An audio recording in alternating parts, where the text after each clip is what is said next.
Hello people, how are you all? So today we will start with unit number 9. Unit number 9 जो है हमारी, इसका syllabus में एक बार पहले अटैच कर देती हूँ आपके लिए. Just a moment. Okay, so I have attached it. आप इसमें देखिए यूनिट नंबर 9 जो है इसमें आई थिंक ये लेंथीएस्ट यूनिट है. This is the lengthiest unit and इसमें हमें बहुत सारी अलग अलग तरह की चीज़ें देखनी है. जैसे कि आपको यहाँ पे ह्यूमन डेवलपमेंट पढ़ना है, डेवलपमेंट की थियरीज़ और किस किस तरह का डेवलपमेंट होता है वो सारी चीज़ें आपको देखनी है. देन आपको साइकोपैथोलॉजी मतलब abnormal psychology, the types of disorders and everything, वो सब देखना है इन डिटेल. फिर उनका ट्रीटमेंट भी आपको देखना है. डायग्नोस्टिक वाला जो पोर्शन है, किस तरीके से आप ट्रीट करोगे, वो वाला पोर्शन आपको देखना है. इसमें आपके अलग अलग तरह की थेरेपीज़ वगैरह जो हैं वो आ जाएंगी. फिर इसके बाद में ये थोड़ा सा आपको एजुकेशनल का दिया है, बट इसमें से क्वेश्चंस नहीं आते तो इस पर अपन ध्यान नहीं देंगे. फिर हमें काउंसलिंग की बात करनी है, इस पर भी एग्जाम में क्वेश्चंस आते हैं. तो बेसिकली अगर हम बात करें तो इसमें हमें पढ़ना है सबसे पहले ह्यूमन डेवलपमेंट. ह्यूमन डेवलपमेंट के बाद फिर हम पढ़ने लगेंगे theories of development. Human development is basically biotype का मान लो आप. फिर हमें थियरीज ऑफ डेवलपमेंट पढ़नी है. फिर इसके बाद में हमें साइकोपैथो पढ़नी है, मतलब सारे के सारे जो डिसऑर्डर्स हैं वो सारे पढ़ने हैं.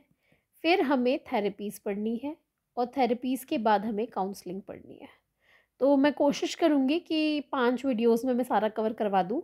आज मैं आपको ह्यूमन डेवलपमेंट जो है, बायो वाला जो पोर्शन है बेसिकली, ये इसकी आज हम बात करने वाले हैं. ये बहुत इंपॉर्टेंट टॉपिक है, इसमें से काफ़ी सारे क्वेश्चंस आपके निकल के आते हैं. तो ह्यूमन डेवलपमेंट को लाइफ स्पैन डेवलपमेंट कहा गया है. लाइफ स्पैन डेवलपमेंट क्यों कहा है? क्योंकि हमारा जो डेवलपमेंट है वो पूरे जीवन भर चलता है. जब बच्चा कंसीव होता है, माँ के गर्भ में होता है, वॉम्ब में, है ना, वॉम्ब में होता है मतलब कंसीव होता है जब बच्चा, तब से लेकर जब तक उसकी डेथ होती है तब तक उसका डेवलपमेंट जो है होता रहता है. तो ये बेसिक स्टेजेस बताइए: infancy, childhood, adolescence, early adulthood, middle age, older age. तो एक बार आप इसको रीड लगा सकते हो, इस पे वैसे क्वेश्चन नहीं आएगा. बस आपको पता होना चाहिए कि इंसान का जो डेवलपमेंट है, जैसे ही वो कंसीव होता है तो शुरुआत में केवल एक सेल होता है वो, जिसे हम कहते हैं जाइगोट. तो जाइगोट से ही उसका डेवलपमेंट होना शुरू हो जाता है. 9 महीने वो जब माँ के गर्भ में रहता है उस वक्त उसका जो डेवलपमेंट होता है वो होता है कॉन्जेनिटल डेवलपमेंट. कॉन्जेनिटल का मतलब माँ के गर्भ में जब वो होता है वो, तो उस एनवायरनमेंट को कॉन्जेनिटल एनवायरनमेंट कहेंगे, उस डेवलपमेंट को कॉन्जेनिटल डेवलपमेंट कहेंगे. मतलब जन्म लेने से पहले का जो भी डेवलपमेंट है उसका वो. तो शुरू में 9 महीने वहाँ डेवलपमेंट हुआ और उसके बाद पैदा होते ही उसका डेवलपमेंट चलता रहता है. तो आपका जो डेवलपमेंट है वो लाइफ स्पैन डेवलपमेंट है. ठीक है, इसको कॉन्जेनिटल डेवलपमेंट कहते हैं. और इस पूरे अवधि को, 9 महीने की जो अवधि होती है, उसे कहते हैं prenatal period. Prenatal, prenatal period मतलब 9 महीने जब बच्चा गर्भ में रहता है. तो इसे हम समझते हैं, इसे 3 तरीके से हम क्लासिफाई कर सकते हैं. मैं इसे नीचे लिख के बताती हूँ आपको.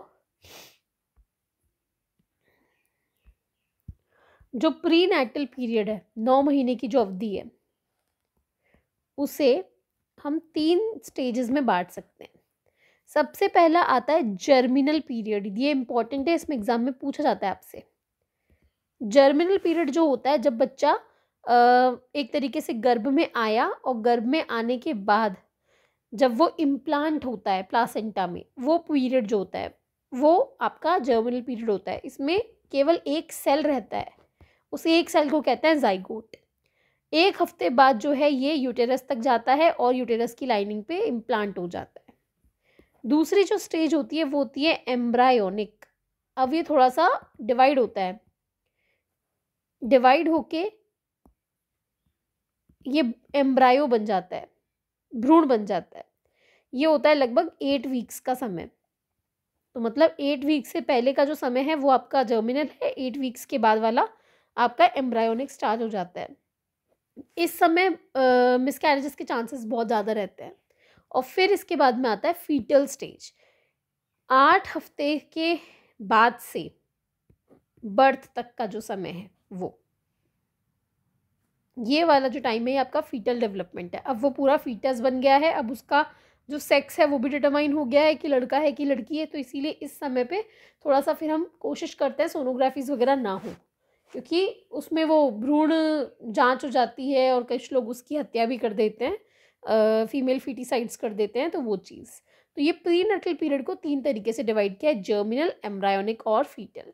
तो आपको क्या समझना है, जर्मिनल पीरियड जो है ये शुरू के 2 हफ्ते होते हैं, फर्स्ट 2 वीक्स, शुरू के 2 हफ्ते।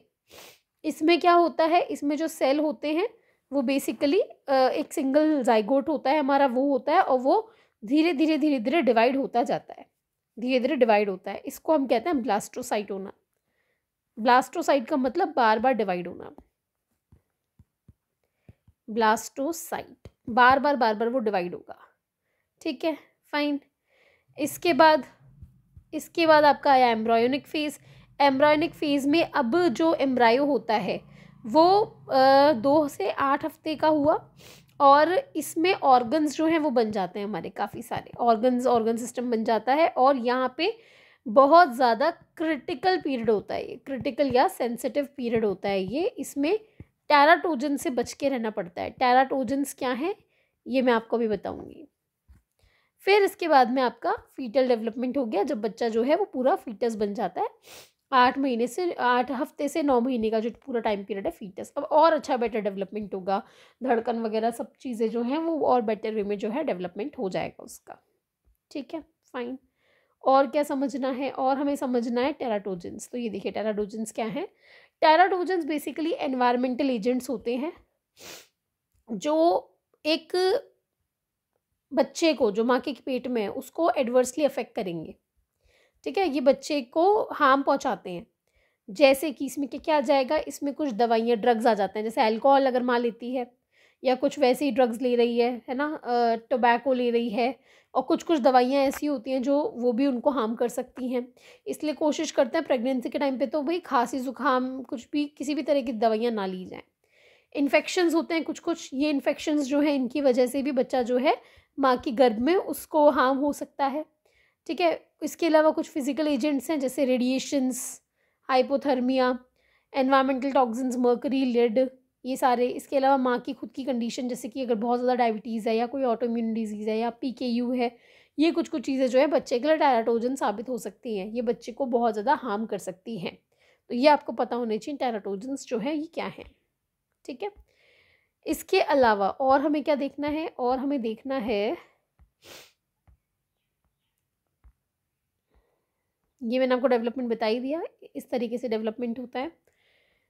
ये कैरियोटाइप मतलब ये हमारे क्रोमोसोम्स हैं। आपको ये पता है हमारे जो क्रोमोसोम्स होते हैं इनमें हमारे जीन्स, DNA वगैरह होते हैं, ये हमारा सारा जेनेटिक मटेरियल रखते हैं।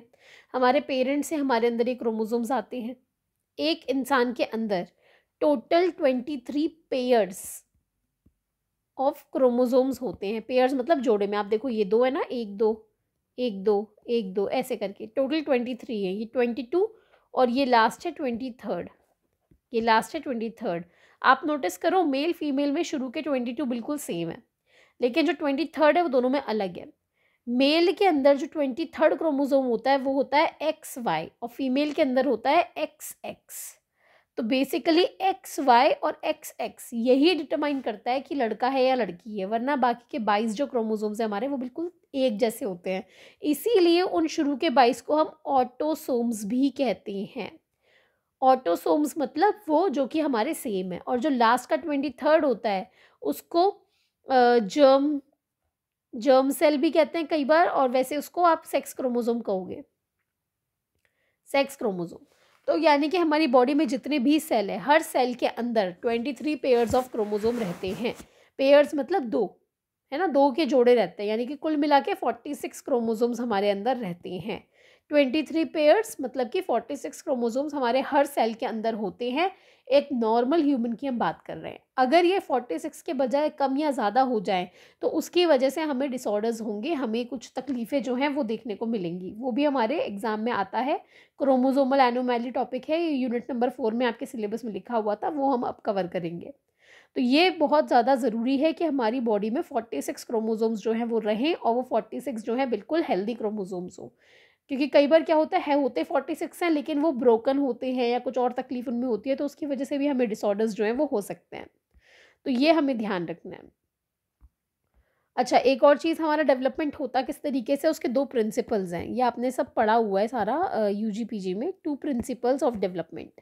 पहला है सेफालोकॉर्डल। सेफालोकॉर्डल का मतलब होता है सेंटर नहीं sorry head to toe, head to toe. आप कभी भी नोटिस करना, एक बच्चा सबसे पहले अपने सर पे काबू पाता है, उसका डेवलपमेंट जो होता है वो उसके हेड की तरफ ज़्यादा होता है। पहले हमारा सेंटर मतलब सर पे हमारा जो हेड है वहाँ पे हमारा कंट्रोल आता है, उसके बाद में हमारे टेल पे, है ना, टो बोल लो या टेल बोल लो, पैरों की तरफ डेवलपमेंट बाद में होता है। तो ऊपर का हिस्सा हमारा पहले डेवलप करेगा, नीचे का बाद में करेगा। ये होता है सेफालोकॉर्डल। और प्रॉक्सिमोडिस्टल बोलता है centre to periphery. Centre to periphery मतलब कि हमारा पहले बीच का जो हिस्सा है, ये सेंट्रल नर्वस सिस्टम वाला, ये पहले डेवलप होगा। पेट वगैरह का जो हिस्सा है वो पहले डेवलप होगा और बाद में फिर लिम्स, हाथ पैर जो हैं ये बाद में डेवलप होंगे। ये भी एक डेवलपमेंट का प्रिंसिपल है। इसमें एक और चीज़ कई बार आपसे पूछते हैं, हेरार्किकल इंटीग्रेशन। हेरार्किकल इंटीग्रेशन, इसका मतलब ये होता है कि हम सबसे पहले सिंपल चीज़ें सीखते हैं और फिर उसके बाद में कॉम्प्लेक्स चीज़ें सीखते हैं। अगर बच्चे की बात करें तो बच्चा पहले सिंपल स्किल सीखता है, जैसे कि कोई चीज़, पेन, जैसे पेन पकड़ना वो सीखता है, लेकिन लिखना, है ना, वो बाद में सीखेगा। तो पहले सिंपल चीज़ें हम इजीली सीख जाते हैं, कॉम्प्लेक्स चीज़ें हम समय के साथ बाद में सीखते हैं। तो यानी कि सिंपल चीज़ों को हम कह सकते हैं ग्रॉस मोटर स्किल्स, ये हमें पहले आ जाते हैं, और जो फाइन मोटर स्किल्स हैं वो हमें बाद में आते हैं। ये बात भी आपको याद रखनी है, ठीक है। चलिए और देखते हैं, इसके अलावा हमें क्या देखना है। ये है सेक्स डिटर्मिनेशन, इंसानों में लड़का होगा या लड़की वो किस तरीके से डिटरमाइन होता है। ये आपको सबको आता होगा, आपने सबने स्कूल में पढ़ा हुआ है ये 10th क्लास में। तो जैसे मैंने आपको बताया कि ह्यूमंस में 2 पेरेंट्स होते हैं, एक होते हैं मेल, एक होते हैं फीमेल। मेल के अंदर एक एक्स होता है, एक वाई होता है। फीमेल के अंदर एक एक्स और एक एक्स होता है। अच्छा, एक और चीज़ मैं आपको सेक्स डिटर्मिनेशन से पहले ये बता दूं कि जब भी कोई बच्चा पैदा होगा तो उसको अपने पेरेंट्स से ही डीएनए, क्रोमोसोम सब मिलते हैं। तो ये जो क्रोमोसोम होते हैं बेसिकली ये हाफ हाफ मिलते हैं दोनों से। जैसे मैंने आपको बताया 46 मेल में है, 46 फीमेल में है, 23 के पेयर्स है ना। तो ऐसे में ये मानो आप आधे आधे बच्चे के अंदर जाते हैं। तो 46 के आधे 23 और 46 के आधे 23। तो यानी कि आधे उसको पिता से मिले, आधे उसको माता से मिले, तो कुल मिला के बच्चे के अंदर भी 46 हो गए। इस तरीके से हमारे अंदर 46 क्रोमोसोम्स मेंटेन रहते हैं। जब भी रिप्रोडक्शन होगा, बच्चा पैदा होगा, बच्चा पेट में आएगा, तो उसको आधे जो क्रोमोसोम्स मिले होंगे वो फादर से मिले होंगे, आधे मदर से मिले होंगे। फादर के जो क्रोमोसोम्स थे आधे वो स्पर्म के थ्रू बच्चे के अंदर आए, और मदर के जो है उनके ओवेरीज में जो एग्स हैं, ओवम है, उसकी वजह से आए। तो इस तरीके से बच्चे में 46 क्रोमोसोम्स मेंटेन रहते हैं। एक नॉर्मल डेवलपमेंट की हम बात कर रहे हैं। जैसे मैंने आपको बताया आधे आधे आते हैं। तो जो ये 22 हैं शुरू के, वो तो ऑटोसोम्स हैं। वो आधे आधे जो आएंगे वो दोनों में से सेम ही आएंगे, माँ से भी वही सेम आएंगे और फादर से भी वो सेम आएंगे। लेकिन जो 23rd क्रोमोसोम है, 23rd क्रोमोसोम फादर के अंदर और मदर के अंदर दोनों के अंदर अलग होता है। फादर के अंदर होता है XY और मदर के अंदर होता है XX। ये भी आपके आधे आधे ही आएंगे। तो मदर की तरफ से तो X ही आएगा, भले ये वाला X आया ये वाला है, दोनों सेम ही है। लेकिन फादर की तरफ से 2 चांसेस है, या तो X आ सकता है या फिर Y आ सकता है। तो यानी कि बच्चे का क्या सेक्स होगा वो डिपेंड करता है फादर की तरफ से कौन सा क्रोमोसोम आया है, ठीक है। तो अगर सपोज कीजिए फादर की तरफ से X आया और मदर की तरफ से तो X ही आएगा, तो ये बच्चा बन जाएगा XX, XX is for girl. लेकिन अगर फादर की तरफ से Y आया और मदर की तरफ से X आया तो ये बन जाएगा XY, XY is for boy. तो इस तरीके से जो डिटरमाइन होता है, देखो आप यहाँ पे ये स्पर्म्स है, स्पर्म X भी आ सकता है, Y भी आ सकता है, और एग्स जो होते हैं वो तो आपके XX ही होते हैं। तो अगर XY मिलते हैं तो बॉय बनता है और XX मिलता है तो गर्ल मिलता है, ठीक है, गर्ल बनती है। तो इस तरीके से जो डेवलपमेंट है वो होता है। Okay fine. चलिए, देन ये है डोमिनेंट और रेसेसिव जीन्स। ये मैं आपको समझाती हूँ डोमिनेंट और रेसेसिव का क्या मतलब होता है। देखिए क्या होता है, बेसिकली हमारे अंदर दो तरह के जीन्स होते हैं। एक होते हैं डोमिनेंट, एक होते हैं रेसेसिव। डोमिनेंट मतलब ज़्यादा पावरफुल, जो दूसरे को दबा दे। रेसेसिव मतलब जो खुद दब के रहें। ठीक है, सिंपल सिंपल शब्दों में समझा रही हूँ मैं आपको। डोमिनेंट जीन्स जो होते हैं बेसिकली ये वो होते हैं जो कि इनका दबदबा होता है, ये दूसरे को दबा के रखते हैं। ये रेसेसिव को दबा देंगे हमेशा, और रेसेसिव वो होंगे जो हमेशा दबेंगे। फॉर एग्जाम्पल सपोज कीजिए एक इंसान की आंखों का कलर ब्लू या ग्रीन बहुत अनकॉमन होता है, बहुत कम लोगों की आंखों का कलर ब्लू होता है। तो हम एग्जाम्पल लेते हैं कि सपोज कीजिए ब्लू जो है ये रेसेसिव कलर है, ये कम रहता है, और ब्राउन कलर जो है वो बहुत नॉर्मल है, बहुत आम है। मोस्टली लोगों की आंखों का कलर ब्राउन होता है। ठीक है, तो दो पेरेंट्स हैं, जो फादर है उनकी आंखों का कलर ब्राउन है, जो मदर है उनकी आंखों का कलर ब्लू है। ठीक है, ओके फाइन। तो ऐसे में ब्राउन जो है इसको हम कैपिटल बी बोल देते हैं, कैपिटल बी, और ब्लू को हम स्मॉल बी बोल देते हैं। अगर ये दोनों शादी करके बेबी प्रोड्यूस करते हैं तो ऐसे में क्या चांसेस हैं कि भाई इनका तो बी आए और इनका स्मॉल बी आए। ठीक है, अच्छा एक मिनट रुको, इसको मैं ऐसे नहीं समझाती। हम ये मानते हैं कि स्मॉल बी जो है वो इनके अंदर एक है। एक है मतलब कि बेसिकली देखो, डोमिनेंट जीन जो होता है, अगर आपके पेयर में एक डोमिनेंट और एक रेसेसिव है तो हमेशा शो डोमिनेंट ही होगा। अगर आपके पेयर में दोनों डोमिनेंट है तो भी डोमिनेंट शो होगा, एक डोमिनेंट एक रेसेसिव है तो भी आपका डोमिनेंट ही शो होगा। लेकिन अगर दोनों रेसेसिव होते हैं तो ही रेसेसिव शो होता है। ठीक है फाइन, ये आपको ध्यान रखना है। तो हम एक हाइपोथेटिकल एग्जाम्पल ले रहे हैं जिसमें ब्राउन जो है वो कैपिटल बी को डिनोट करता है और ब्लू स्मॉल बी को डिनोट करता है। तो अगर ऐसे पेरेंट्स शादी करके बच्चा प्रोड्यूस करते हैं तो उनके बच्चे के जो पॉसिबिलिटीज़ है वो है capital B, capital B small B, capital B. अच्छा रुको, ये वाला एग्जाम्पल बैठेगा नहीं, मैं आपको बताती हूँ। एक्चुअल में ये जो एक्सपेरिमेंट था ये मेंडलीव ने किया था। मेंडलीव थे नहीं, मेंडाल थे, मेंडाल। मेंडाल जो थे उन्होंने ग्रीन पीस पे एग्जाम्पल किया था, हरी मटर जो होती है उस पे एग्जाम्पल किया था कि टॉल और शॉर्ट का। ये आपने 10th क्लास में पढ़ा होगा, तो मैं आपको वो एग्जाम्पल से समझाती हूँ। उन्होंने कहा कि मटर के जो पौधे होंगे वो टॉल और शॉर्ट दो तरह के हैं। ठीक है, तो जब आप इन दो तरह के टॉल और शॉर्ट को क्रॉस करवाते हो तो ऐसे में बेसिकली ये पॉसिबिलिटी होती है कि आपके toll toll toll toll toll toll, और ये अगर दोनों स्मॉल टी हैं तो ये शॉर्ट होता है।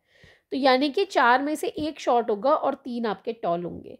तो आप नोटिस करो स्मॉल टी जो शॉर्ट है ये है और कैपिटल टी टॉल है, उसके बावजूद भी ये टॉल ही आ रहे हैं। दोनों टी कैपिटल हैं तब भी टॉल आ रहा है, लेकिन दोनों स्मॉल टी होंगे तभी वो शॉर्ट आएगा। तो बेसिकली डोमिनेंट जीन वो होते हैं जो कि अगर एक डोमिनेंट एक रेसेसिव हो तब भी यही शो होंगे। रेसेसिव वो होंगे ये केवल तभी शो होंगे जब दोनों के दोनों बोथ रेसेसिव होंगे। अगर दोनों रेसेसिव वाले मिलेंगे तो ही नजर आएंगे। तो अगर किसी बच्चे की आंखों का कलर ब्लू है तो इसका मतलब उसके फादर मदर दोनों के अंदर ब्लू जीन था। जरूरी नहीं है दोनों की आंखों का कलर दिखने में ब्लू हो, पर दोनों में से एक दिखेगा। तो दोनों में से जो एक दिखता है उस दिखने वाले को हम कहते हैं फेनोटाइप। फेनोटाइप मतलब जो कि दिखाई देता है, और जेनोटाइप का मतलब जो जीन्स उनके अंदर थे, कॉम्पोजिशन जो उनके अंदर थी, जेनेटिक कॉम्पोजिशन। जैसे कि सपोज कीजिए मैंने कहा कि मेरी आइज में एक ब्राउन और एक ब्लू, ये दो कॉम्पोजिशन थी, लेकिन दिखेगी तो एक ही कलर ना, दिखेगी कौन सी, ब्राउन दिखेगी क्योंकि ब्राउन डोमिनेंट है। तो फेनोटाइप हुआ ब्राउन और जेनोटाइप हुआ brown and black, sorry brown and blue. ये दोनों के दोनों मेरे अंदर जीन्स थे, ब्राउन का भी था ब्लू का भी था, लेकिन दोनों में से डोमिनेंट ब्राउन है इसलिए ब्राउन नजर आया। तो आपको ये याद रखना है जो भी हमारा दिखाई देता है, जो भी एक्सप्रेशन होता है वो फेनोटाइप होता है, और जो हमारे अंदर जेनेटिक कॉम्पोजिशन होता है वो कहलाता है जेनोटाइप। ठीक है।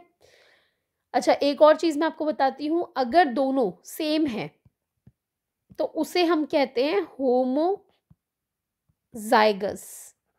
और अगर दोनों अलग हैं, जैसे एक बड़ा एक छोटा, तो इसे हम कहेंगे हेट्रोजाइगस। ठीक है। ये आपसे डोमिनेंट रेसेसिव के बारे में ज़्यादा क्वेश्चन पूछेगा नहीं, बस आपको समझ में आना चाहिए कि डोमिनेंट तब एक्सप्रेस होता है जब या तो दोनों डोमिनेंट हो या एक डोमिनेंट एक रेसेसिव हो। रेसेसिव केवल तभी नजर आएगा जब दोनों के दोनों ही रेसेसिव हो, मतलब कि अगर जेनोटाइप में दोनों रेसेसिव है तो फेनोटाइप में भी रेसेसिव हो जाएगा। जेनोटाइप में एक डोमिनेंट एक रेसेसिव है तो फेनोटाइप में डोमिनेंट आएगा। अगर जेनोटाइप में दोनों डोमिनेंट है तो भी फेनोटाइप में डोमिनेंट ही आएगा। बस ये आपको याद रखना है, दैट इज इट। इसके अलावा वो आपसे कुछ नहीं पूछेंगे। डोमिनेंट रेसेसिव आपको इसलिए भी याद रखना है क्योंकि जब हम क्रोमोसोमिक एनोमैलीज पढ़ेंगे उस वक्त मैं आपको बताऊंगी कि कुछ डिसऑर्डर रेसेसिव होते हैं, कुछ डोमिनेंट होते हैं, तब आपको डोमिनेंट रेसेसिव समझ में आना चाहिए। मैं एक बार आपको तब दोबारा बता दूंगी, लेकिन अभी के लिए आप इसको एक बार दोबारा बैक करके भले ही समझ लेना। डोमिनेंट अगर कोई डिसऑर्डर है तो वो दोनों में से किसी एक पेरेंट को होगा तो भी बच्चे में आ जाएगा, लेकिन अगर कोई डिसऑर्डर रेसेसिव है और फिर वो बच्चे में नजर आ रहा है, इसका मतलब दोनों पेरेंट्स के अंदर रेसेसिव का वो ट्रेट था, इसीलिए वो नजर आ रहा है। ये आपको ध्यान रखना है। ठीक है, फाइन। इसके अलावा और कुछ है क्या? लेट अस सी, नहीं तो फिर हम क्रोमोसोमिक एनोमैलीज जो है वो स्टार्ट करते हैं। नहीं, बस यही है।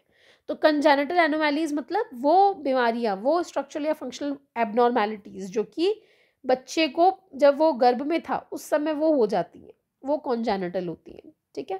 कैसे पता चलेगा कौन कौन सी बीमारियां हैं? बहुत आजकल मेडिकल एडवांसेस हैं तो बीमारियों का पता इजीली चल जाता है। जैसे कि आप माँ की या फैमिली की पूरी स्क्रीनिंग करो, हिस्ट्री पता करो, भाई क्या क्या बीमारियां जो हैं इनके उसमें रही हैं पहले। ठीक है। इसके अलावा फिजिकल एग्जामिनेशन कर सकते हैं। ठीक है, जैसे कि आप बच्चे को सोनोग्राफी वगैरह करते हो तो उसमें क्लब फुट वगैरह का पता चल जाता है। एक एमनियोसेंटेसिस होता है। एमनियोसेंटेसिस जो होता है बेसिकली ये 14 से 16 हफ्ते के दौरान होता है। इसमें बच्चा जब माँ के गर्भ में होता है तो जो जिस पानी में वो रहता है उस पानी को ज़रा सा निकाल करके उसको चेक करते हैं। आजकल बहुत कॉमन है, डाउन सिंड्रोम के लिए किया जाता है। फिर आपका आता है कॉरियोनिक विलाय सैंपलिंग। तो कॉरियोनिक विलाय जो होता है ये बच्चे के गर्भ में जहाँ पे वो होता है उस उधर माँ के गर्भ में ये कॉरियोनिक विलाय जो होता है इसका ज़रा सा टुकड़ा निकाल के इसको भी चेक करवाया जाता है। Maternal serum alpha feto protein, मतलब फीटोस्कोपी, बेसिकली फीटोस्कोपी करवाई जाती है। इसके अलावा अल्ट्रासाउंड्स होती हैं, ईसीजी होती है। ठीक है। माँ के खून का एनालिसिस भी आप करवा सकते हो। तो ये बहुत सारी चीज़ें जो है इनसे पता चल जाता है कि कोई डिसऑर्डर बच्चे को है या नहीं। इसके अलावा क्रोमोसोमल एनोमैली दो तरह की होती है, एक होती है न्यूमेरिकल और एक होती है स्ट्रक्चरल। न्यूमेरिकल का मतलब होता है बेसिकली, न्यूमेरिकल जो होती है दो तरह की होती है, एन्यूप्लॉइडी और पॉलीप्लॉइडी। बेसिकली न्यूमेरिकल वो है जिसमें नंबर में कोई डिफेक्ट आ रहा है, नंबर कम ज़्यादा हो रहे हैं। अगर सपोज कीजिए हमारे अंदर 46 के बजाय 45 है या 47 है तो वो न्यूमेरिकल एबनॉर्मैलिटी है, एन्यूप्लॉइडी। एक कम हो जाना या एक ज़्यादा हो जाना क्रोमोसोम। लेकिन अगर सपोज करो एक से ज़्यादा कम ज़्यादा हो जाए तो वो हो जाएगा पॉलीप्लॉइडी। ह्यूमंस में नहीं देखा जाता, ये एनिमल्स में देखा जाता है। हमारे अंदर मोस्टली 45-47 जितना ही होता है, एक कम या एक ज़्यादा, इससे ज़्यादा हमारे अंदर डिफरेंसेस नहीं दिखे गए अभी तक तो। बाकी पॉलीप्लॉइडी का मतलब हुआ कि अगर मोर देन वन क्रोमोसोम कम या ज़्यादा हो रहे हैं तो न्यूमेरिकल एब्नॉर्मैलिटी में क्या हुआ, क्रोमोसोम प्लस हो गए या माइनस हो गए। स्ट्रक्चरल एब्नॉर्मैलिटी का मतलब क्रोमोसोम है तो उतने ही, लेकिन वो या तो डिलीट हो गए या डुप्लीकेट हो गए, इन्वर्ट हो गए, ट्रांसलोकेट हो गए, मतलब उनका स्ट्रक्चर थोड़ा सा चेंज हो गया। जैसे मैंने आपको बताया क्रोमोसोम ऐसे हैं तो ऊपर वाले हिस्से को पी बोलते हैं, नीचे वाले को क्यू बोलते हैं। सपोज करो ऊपर का डिलीट हो गया, है तो अभी भी टोटल दो ही ना, ये नंबर उतना ही रहेगा, लेकिन डिलीट हो गया या डुप्लीकेट हो गया, टेढ़ा हो गया, स्ट्रक्चर में कोई चेंज आ गया तो वो आपका स्ट्रक्चरल एब्नॉर्मैलिटी के अंदर आ जाता है। अब देखिए इसमें बहुत सारे डिसऑर्डर्स हैं तो मैं आपको एक एक डिसऑर्डर जो है शॉर्ट में लिख लिख करके आपको समझा दूंगी। थोड़ा सा आपको ध्यान देना है, जस्ट मोमेंट। सबसे पहले हम बात करेंगे ऑटोसोमल वालों की। ऑटोसोमल मतलब कि जो हमारे फर्स्ट 22 क्रोमोसोम्स हैं उनकी हम बात कर रहे हैं, सेक्स क्रोमोसोम की बात नहीं कर रहे हैं, ठीक है। अच्छा, अब ये सारे के सारे क्रोमोसोमल्स इश्यूज हैं। क्रोमोसोम्स हमें पेरेंट से मिलते हैं, इसीलिए इन्हें हम इनहेरिटेड या हेरिडिटरी भी कह सकते हैं इन सारी प्रॉब्लम्स को। सबसे पहले हम बात करते हैं इसमें PKU की। PKU क्या है? ये है हमारा phenyl ketone urea. Phenyl ketone urea disease का नाम है। ये रेसेसिव है, मतलब कि अगर दोनों पेरेंट्स से बच्चों को मिलेगा तो ही बच्चे में शो होगा। एक पेरेंट्स में है और एक में नहीं है तो ये शो नहीं होगा। बेसिकली हमारी बॉडी में जो भी हम खाना पीना खाते पीते हैं उसमें एक हमारे एंजाइम होता है जो कि एक अमीनो एसिड को डाइजेस्ट करता है। कौन सा अमीनो एसिड है? अमीनो एसिड होता है फिनाइल एलेनाइन। इस अमीनो एसिड को डाइजेस्ट करने के लिए एक एंजाइम होता है।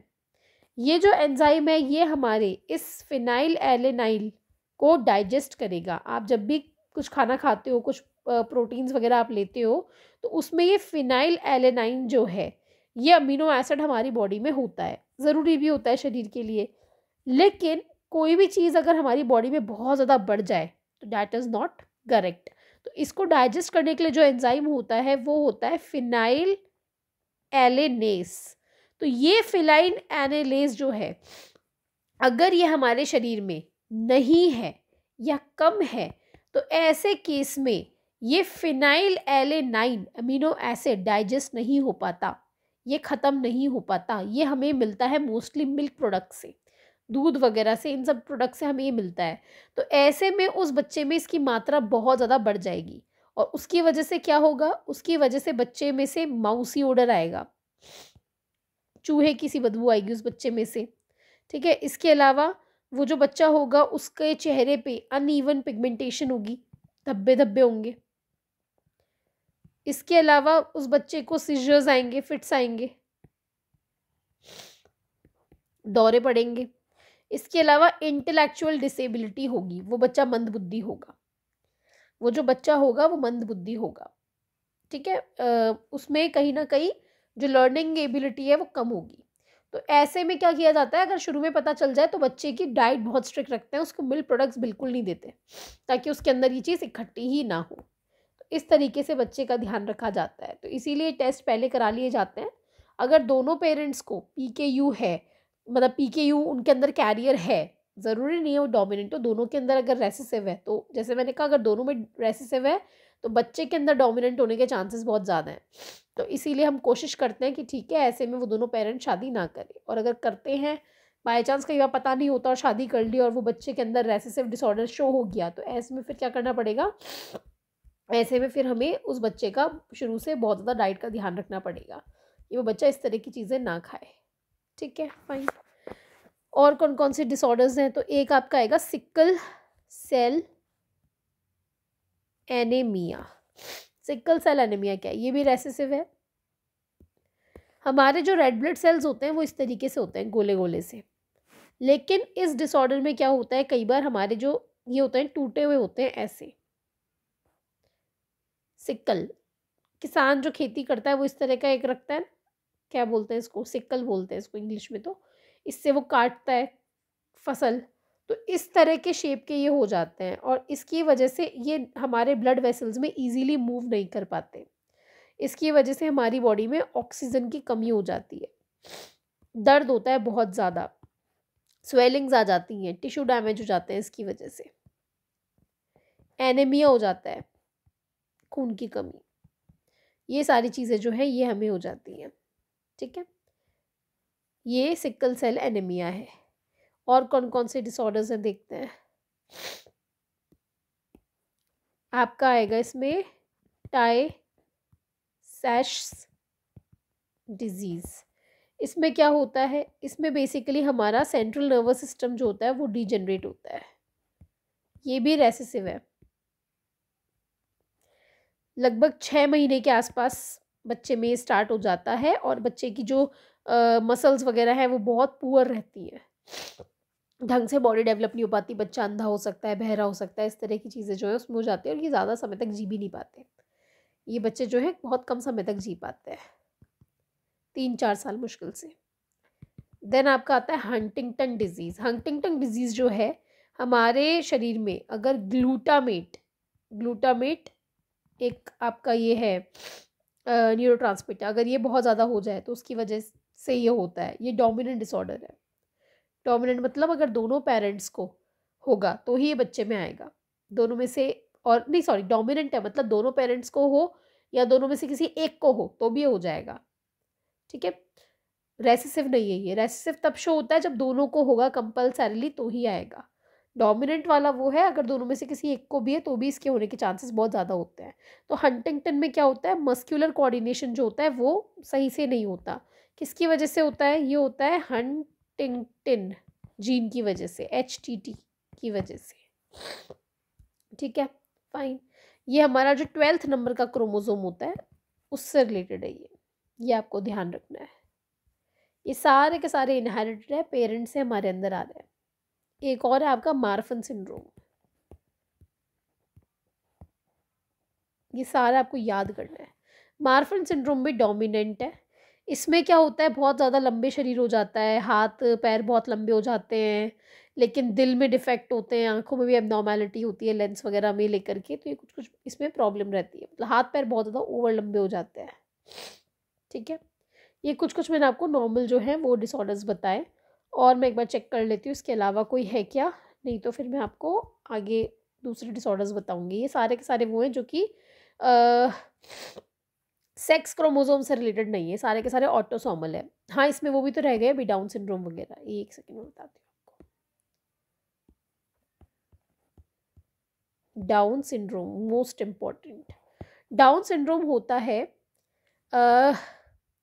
हमारा जो 21st क्रोमोसोम है, उस 21st क्रोमोसोम में 2 के बजाय 3 क्रोमोसोम हो जाते हैं, इसीलिए इसको ट्राइसोमी 21 भी कहते हैं, क्योंकि 21st क्रोमोसोम में 2 के बजाय 3 क्रोमोसोम हो जाएंगे। तो मतलब कुल मिला के 46 के बजाय हमारे अंदर 47 क्रोमोसोम यहाँ पे हो जाएंगे। ये हमारे अंदर हेरिडिटरी नहीं है, मतलब पेरेंट्स से ये हमारे अंदर नहीं आता, ये हेरिडिटरी नहीं है, ठीक है। पेरेंट्स से ये हमारे अंदर नहीं आ रहा। इससे ऊपर के जो भी पढ़े सारे हेरिडिटरी थे, ये पेरेंट्स से हमारे अंदर आ रहे थे, ये वाले पेरेंट्स की वजह से नहीं आ रहे। ये तो जब बच्चा कंसीव होता है उस वक्त पेट में, हो सकता है कंजेनिटल एनवायरनमेंट की वजह से ऐसा हो गया, या क्या हुआ, कोई रीज़न ऐसा रहा होगा जिसकी वजह से उसके अंदर ये चेंजेस आ गए, ठीक है। इसमें क्या होता है, इसकी वजह से बच्चा जो होता है इसका चेहरा अलग होता है, काफ़ी फ्लैट होता है। इसके अलावा इसके कान मुंह बहुत छोटे होंगे, नोज़ फ्लैट होगी, और गले की तरफ स्किन बहुत ज़्यादा होगी, ठीक है। इसके अलावा इसके हाथ जो है, इसमें जो रेखाएं होती हैं वो केवल एक ही होगी, ज़्यादा नहीं होगी, और आँखों में धब्बे होंगे सफ़ेद। ये बच्चे में इंटेलेक्चुअल डिसेबिलिटी होगी। ये बच्चा जो है इसमें इंटेलेक्चुअल डिसेबिलिटी होगी, ढंग से ये हम कहेंगे कि इसका बौद्धिक विकास ढंग से नहीं हो पाएगा। इसके अलावा आपके आता है ट्राइसोमी 13 और ट्राइसोमी 18, मतलब 13th क्रोमोसोम और 18th क्रोमोसोम में भी कई बार 2 के बजाय 3 हो जाते हैं क्रोमोसोम्स, मतलब वही 47 टोटल हो जाएंगे। इनमें भी आपकी ID जो है वो होता है, इंटेलेक्चुअल डिसेबिलिटी जो है वो हो जाती है, ओके। अब बात करते हैं कुछ और ऐसी एबनॉर्मेलिटीज़ की जो सेक्स वाले क्रोमोसोम से रिलेटेड है। तो उसमें आपके आ जाती है टर्नर सिंड्रोम। टर्नर सिंड्रोम जो होता है ये होता है ओनली इन फीमेल्स, मतलब कि फीमेल्स में जो XX क्रोमोसोम होता है उसमें एक X गायब हो जाता है। तो मतलब कुल मिला के 46 के बजाय 45 क्रोमोसोम्स उनमें रहते हैं। शुरू के जो 22 हैं ऑटोसोम्स वो सही हैं। सेक्स क्रोमोसोम में 2 के बजाय 1 क्रोमोसोम रह जाता है। तो ये आपका XO या X0 कई बार हम इसको बोल देते हैं। टर्नर सिंड्रोम केवल फीमेल्स में होगा, 45 क्रोमोसोम्स होंगे। इसकी वजह से इंटेलेक्चुअल डिसेबिलिटी नहीं होगी, लेकिन ये जो फीमेल्स होंगी ये स्टेराइल होंगी। Just a moment.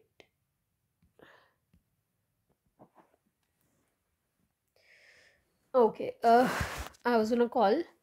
So okay fine. तो टर्नर सिंड्रोम जो है फीमेल्स में होगा, 45 क्रोमोसोम्स होंगे, एक एग्स डिलीटेड होगा, ये जो फीमेल्स होंगी स्टेराइल होंगी, मतलब ये बच्चा नहीं पैदा कर पाएंगी, इनफर्टाइल होंगी।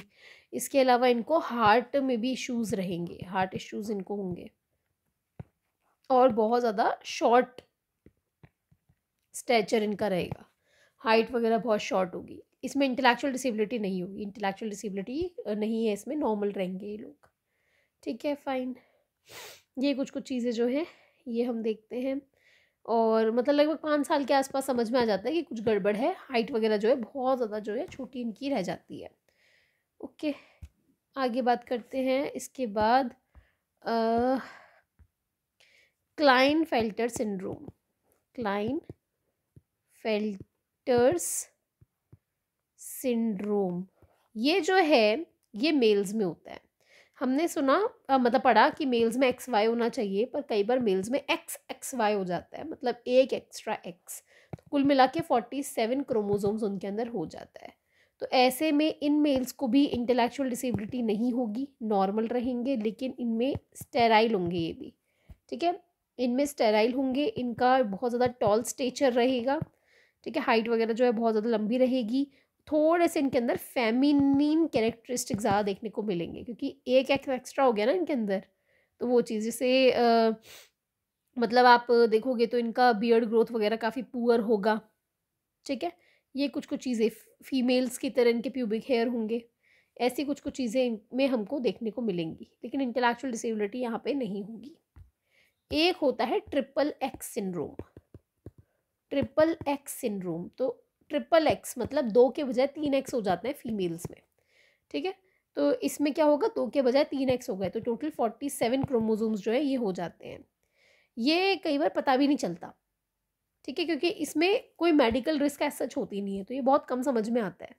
ठीक है, इनको सुपर वुमेन भी बोलते हैं, इसलिए कई बार सुपर वुमेन, एक्स्ट्रा एक्स आ गया ना इसलिए। तो ये कुछ कुछ चीज़ें जो हैं ये हमें पता होनी चाहिए। और कौन कौन से डिसऑर्डर्स हम देखते हैं। एक होता है आपका cry due chat.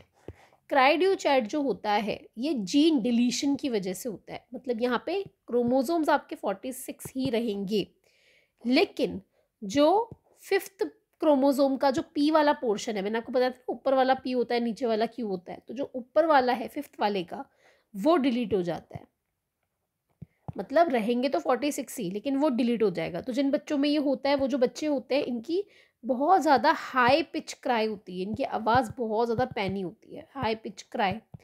Poor muscles, muscles बहुत पुअर होंगी, बर्थ वेट बहुत छोटा कम होगा, सर जो होगा इनका छोटा होगा, इसे हम कहेंगे माइक्रोसिफेली। अब ये बात आप याद रखना, जिसका भी माइक्रोसिफेली होगी मतलब सर छोटा होगा, हेड स्मॉल, उनको इंटेलेक्चुअल डिसेबिलिटी होगी, बहुत ज़्यादा सीवियर इंटेलेक्चुअल डिसेबिलिटी इनको हो सकती है। ठीक है, और कौन से आते हैं जीन डिलीशन में। जीन डिलीशन में आपका आ जाता है एक प्रेडर विलाय, प्रेडर विलाय सिंड्रोम, ये भी डिलीशन की वजह से होता है। 15Q वाला डिलीट हो जाता है इसमें, 15Q वाला, क्रोमोसोम 46 ही रहेंगे। ठीक है, ये भी आपका जेनेटिक है, हेरिडिटरी नहीं है, मतलब पेरेंट्स से बच्चों में नहीं आता ये। इसमें इंटेलेक्चुअल डिसेबिलिटी इसमें भी होगी। ठीक है, इसमें भी इंटेलेक्चुअल डिसेबिलिटी होगी, इसमें भी होगी। और इसके अलावा और क्या क्या होते हैं, जीन ड्यूप्लीकेशन की बात करते हैं। एक होता है पैलिस्टर किलियन सिंड्रोम, ये होता है जो 12th नंबर का जो क्रोमोसोम होता है उसमें कई बार एक्स्ट्रा हो जाता है। 12th नंबर का जो क्रोमोसोम होता है उसमें ड्यूप्लीकेशन में एक्स्ट्रा हो जाता है, तो इसकी वजह से भी इंटेलेक्चुअल डिसेबिलिटी होगी। ठीक है, इन बच्चों को क्या होता है, इनका सीजर्स हो सकते हैं, और स्टिफ जॉइंट्स होते हैं, कैटरैक्ट्स हो सकते हैं, हियरिंग लॉस, हार्ट डिफेक्ट्स, ये चीज़ें इनके अंदर हमको देखने को मिल सकती है। ठीक है, ये आपके सारे के सारे जो हमने बात करी ये जेनेटिक थी, जीन से रिलेटेड चीज़ें थी। अब और बातें करते हैं जो नॉन जेनेटिक हो सकती हैं, जैसे कि हाइपोरेक्सिया। हाइपोरेक्सिया जेनेटिक नहीं है, ये बर्थ के दौरान कई बार जब बच्चा पैदा हो रहा होता है, डिलीवर हो रहा होता है, उस वक्त उसमें ऑक्सीजन की कमी हो जाती है, ड्यूरिंग बर्थ, उसकी वजह से हाइपोरेक्सिया हो जाता है, जिसकी वजह से बच्चे को ब्रेन डैमेज हो सकता है। तो मतलब कि ये जेनेटिक नहीं हुआ बिल्कुल भी, इसमें जीन्स वगैरह का कोई रोल नहीं है, ये बेसिकली कंजेनिटल है। बच्चा जब गर्भ में है या प्रेग्नेंट बेबी जो होता है, मतलब माँ के अंदर जब पेट में, या फिर जब वो पैदा हो रहा है उस वक्त की वजह से ये हो जाता है। इसके अलावा आपका आता है सेरेब्रल पाल्सी, इस पर भी क्वेश्चन पूछा जाता है। सेरेब्रल पाल्सी, सेरेब्रल पाल्सी जो होता है ये होता है बेसिकली फिजिकल ट्रॉमा की वजह से, या डिफिकल्ट बर्थ, जब बच्चा पैदा हो रहा है उस वक्त उसको कोई फिजिकल ट्रॉमा हुआ, डिफिकल्ट बर्थ, पैदा होते वक्त की दिक्कत की वजह से। ठीक है, तो ये जो होता है बेसिकली इन बेबीज़ में एबनॉर्मल डिलीवरी हुई, लेबर बहुत डिफ़िकल्ट था, या प्री मेच्योर बर्थ हो गया, इसकी वजह से ये होता है। तो इनको बेसिकली मोटर मूवमेंट्स में बहुत दिक्कत आती है। ठीक है, इनको मोटर मूवमेंट्स में दिक्कत आएगी। 3 प्रॉब्लम्स है इसमें जो बेसिकली देखी जाती है। तो एक तो आपका इंटेलेक्चुअल डेवलपमेंट इनका जो है इसमें दिक्कत आएगी, इंटेलेक्चुअल इम्पेयरमेंट्स यहाँ पे हो सकते हैं, उनकी पर्सनालिटी भी थोड़ी अजीब सी हो सकती है, एपिलेप्सी इनको हो सकती है, इमोशनल इम्पेयरमेंट हो सकते हैं, एपिलेप्सीज, ये सारी चीज़ें इनको देखी जा सकती है, ब्लड क्लॉट्स वगैरह, इन्फेक्शंस वगैरह, इस तरह की चीज़ें इनके अंदर देखी जाती है। ये कुछ कुछ चीज़ें आपको पता होनी चाहिए। इंटेलिजेंस इनकी जो है वो थोड़ी कम होगी, नॉर्मल से कम होगी। ठीक है, फाइन। एक होता है आपका foetal alcohol syndrome, foetal alcohol syndrome. तो फीटल अल्कोहल सिंड्रोम, अगर बच्चा जब गर्भ में है उस वक्त माँ अगर अल्कोहल लेती है तो अल्कोहल क्या करता है, ऑक्सीजन जो होता है वो सारी एब्जॉर्ब कर लेता है, तो बच्चे को ऑक्सीजन कम पड़ जाता है, उसको कहते हैं फीटल अल्कोहल सिंड्रोम।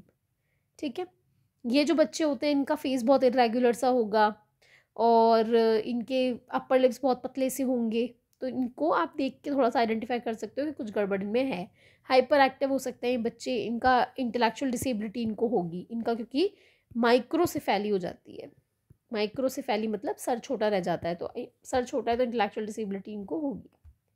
ठीक है, ये कुछ कुछ चीज़ें जो हैं ये आपको पता होनी चाहिए। Let me check in my notes कि इसके अलावा और भी कुछ है क्या, तो मैं आपको वो भी बताती हूँ अगर कुछ और है तो।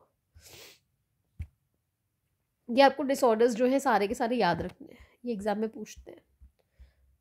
Late me check if there is anything more. हाँ, और भी कुछ डिसऑर्डर्स हैं जो एक्स लिंक्ड है, मतलब एक्स क्रोमोसोम से रिलेटेड है। जैसे कि एक होता है आपका डुशेन मस्क्यूलर डिस्ट्रोफी। ये क्या होता है, इसमें आपका बेसिकली ये रेसेसिव है ये, और इसमें डीजनरेटिव मसल डिजीज़ है, मतलब मसल्स में दिक्कत आती है, वॉक वगैरह नहीं कर पाते, 7 से 13 साल के बीच में चलने फिरने की क्षमता खो देते हैं, रेसेसिव है ये। एक होता है हेमोफीलिया, हेमोफीलिया का मतलब ब्लड क्लॉट नहीं हो पाता, ब्लड क्लॉट जो है वो नहीं हो पाता इनमें। ठीक है, ये भी रेसेसिव है। देन आपका डायबिटीज इंसिपिडस, ये मैं आपको करवा चुकी हूँ अभी 10th यूनिट में, मैंने आपको करवाया था, ये भी रेसेसिव है। ठीक है, इसमें वैसोप्रेसिन जो है वो कम बनता है। Just a moment. Then there is another disease which we have, it is fragile X syndrome. Fragile X syndrome क्या होता है, ये इनहेरिटेड है। ठीक है, ये वाला आपका जो है इनहेरिटेड है, बॉयज़ में ज़्यादा होता है। इसमें बेसिकली एक एक्स क्रोमोसोम जो है वो थोड़ा वीक होता है। अगर फीमेल में तो 2 एक्स हैं, तो बेसिकली 2 में से कोई एक वीक होगा तो भी काम चल जाएगा, लेकिन मेल्स में एक ही एक्स है, तो अगर वो फ्रेजाइल हो गया तो बॉयज़ में ज़्यादा इसके चांसेस हैं, बॉयज़ सफ़र मोर। हेरिडिटरी है, ये पेरेंट्स से आएगा। इसमें इंटेलेक्चुअल डिसेबिलिटी होगी, क्रोमोसोम 46 ही रहेंगे, बेसिकली जीन में चेंजेस आ जाते हैं, उसकी वजह से ये होता है। ठीक है, इंटेलेक्चुअल डिसेबिलिटी यहाँ पे होगी, और बाकी डेवलपमेंटल डिलेज होंगे, ऐसे कुछ कुछ चीज़ें जो है यहाँ पे हमको देखने को मिलेंगी। और मैं देखती हूँ इसके अलावा और कुछ रहता है तो, otherwise we will finish with this. No, I think this is all, ये बहुत है। आप अगर इतने डिसऑर्डर्स भी याद कर लेते हो, दीज आर सफिशिएंट। आप लोग ये याद करो। तो इसके साथ हमने क्रोमोसोमल एनोमैली वाला टॉपिक हमारा जो है वो कर लिया, और बेसिक जो डेवलपमेंट होता है वो कैसे होता है हमने उसकी बात कर ली। ये डिसऑर्डर्स जितने भी हैं सारे आपको याद रखने हैं, these are really very important. ये आपको सारे के सारे याद रखने हैं, इनमें बहुत बार क्वेश्चन आता है। तो मैं एक बार आपको सिलेबस देख के बताती हूँ। Today we have covered this portion. हमने डेवलपमेंट वाली जो बातें हैं वो थोड़ी सी कर ली है ना। बाकी प्रिंसिपल्स हमने देख लिए, और फैक्टर्स वगैरह, मतलब बेसिकली एक जो मेजर पोर्शन है इसका क्रोमोसोमल एनोमैली वो हमने सारा कवर कर लिया। उसमें से क्वेश्चन आता ही आता है। कल हम डेवलपमेंट की थियरीज वगैरह जो है इसकी बात करेंगे। आई विल ट्राई कि कल मैं वीडियो अपलोड कर पाऊँ। एक्चुअली कल मुझे थोड़ा सा काम है, मैं शायद ना कर पाऊँ। I will try. I think अभी 10 तारीख हो गई है, मेरी कोशिश थी 15 तक मैं आपको पूरा करवा दूँ सिलेबस। आई विल ट्राई अगर हो जाए तो। और ये थियरीज़ जो हैं ये मैं आपको एक सेपरेट वीडियो में करवाऊँगी, और फिर डिसऑर्डर सारे के सारे एक सेपरेट वीडियो में। तो एक वीडियो आपका ये हो गया, एक ये हो जाएगा, एक ये हो जाएगा, फिर एक थेरेपीज़ का और काउंसलिंग का एक वीडियो हो जाएगा। तो 4 वीडियोज़ में हम कोशिश करके पूरा ये जो यूनिट है कंप्लीट करने की कोशिश करेंगे। थेरीज़ वाला जो पोर्शन है वो थोड़ा छोटा है, ठीक है। थियरीज़ जो है वो ज़्यादा नहीं है, आपके पियाजे, वाइगोत्स्की और फ्रॉइड ऐसे कुछ कुछ ही थियरीज़ हैं, तो ज़्यादा नहीं है। वो वीडियो भी शॉर्ट होगा, बाकी के जो वीडियोज़ हैं वो लॉन्ग होंगे। बाकी जितनी भी थेरेपीज़, काउंसलिंग और पैथो वाला जो है वो लॉन्ग होगा। ओके, चलिए बाय बाय, टेक केयर।